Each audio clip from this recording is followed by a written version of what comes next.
English साहित्यातील शॅम्युअल teller Coleridge नावाच्या एका कवीची the rime of the ancient mariner या नावाच्या खंडकाव्यात होत्या. त्यातील या ओळी आहेत. मॅडम त्या ओळी मला माहिती आहे. सांग बरं. Day after day we stuck nor breath nor motion as idle as a painted ship upon painted ocean. Water everywhere and all the boat did sink.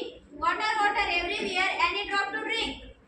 अरे वाह, तुमचा पहिलं मला माहिती नव्हता.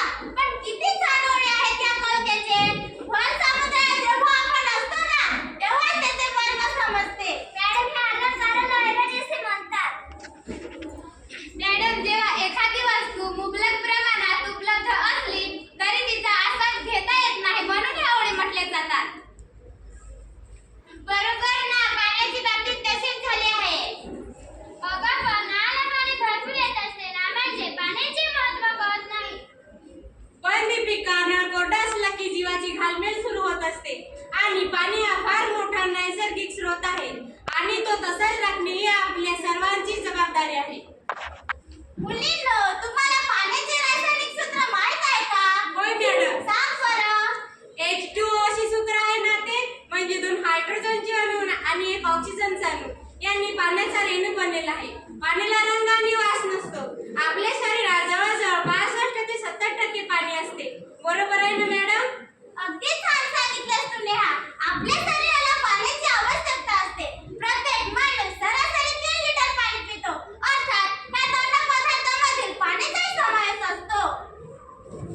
मॅडम एक प्रश्न आहे. आपण खारं पाणी का पिऊ शकत नाही आणि खारं पाणी म्हणजे नेमकं काय असतं? अगं मीनाक्षी, थोडा विचार केल्यावर तुझ्या प्रश्नाचं उत्तर तुलाच मिळेल. पृथ्वीवर एकूण पाणी आहे ते 97% खारं पाणी आहे आणि फक्त 0.5% गोड पाणी आहे. ते चलचक्रातून फिरत असतं. त्याचं समुद्राचे पाण्याचे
पाहिजे?